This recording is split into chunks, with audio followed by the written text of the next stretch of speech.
Gender roles are social constructs of expectations of appearance and behavior that are attached to a person's gender.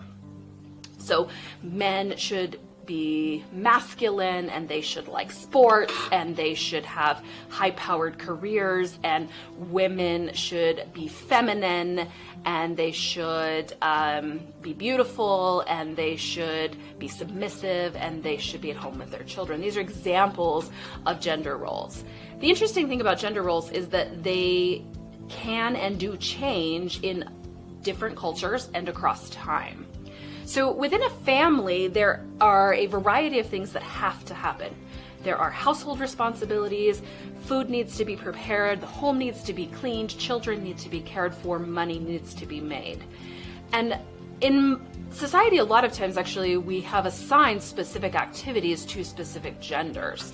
So the roles need to happen, but gender roles actually can hamper families in finding situations that are best for them. So it may be that a mother, a woman, has a higher earning potential than her spouse, and so maybe the spouse wants to stay home with the children, and that's what works for them, and that should be permitted. Not permitted, embraced.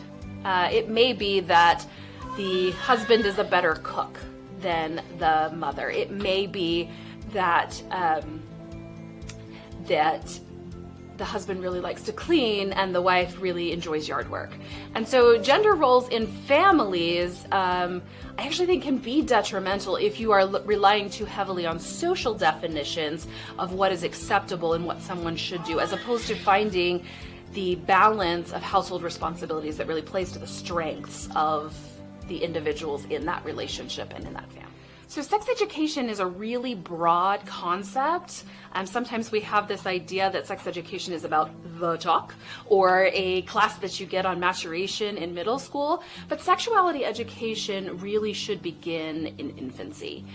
It's really about teaching your children the anatomical names for their body parts, and then teaching them about sexuality as a part of their whole being. Sexuality is much broader than the sex acts, which is sometimes what we distill it to. But parents have been shown consistently to be the most important source of information for children.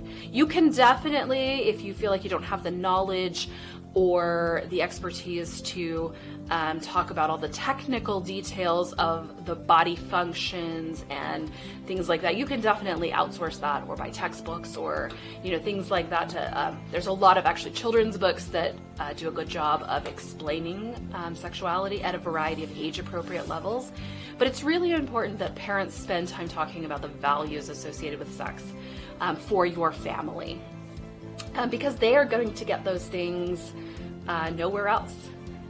School will teach them, the internet will teach them about the technical details, but they're not going to teach them about your values. And those values might be when it's appropriate to have a sexual relationship, what constitutes sex, when it's appropriate to have kissing in a relationship, or holding hands, maybe even something less related to physical intimacy, and just when is it okay to start dating. You are also going to need to make sure that you talk to your children about consent. This is really an ongoing conversation.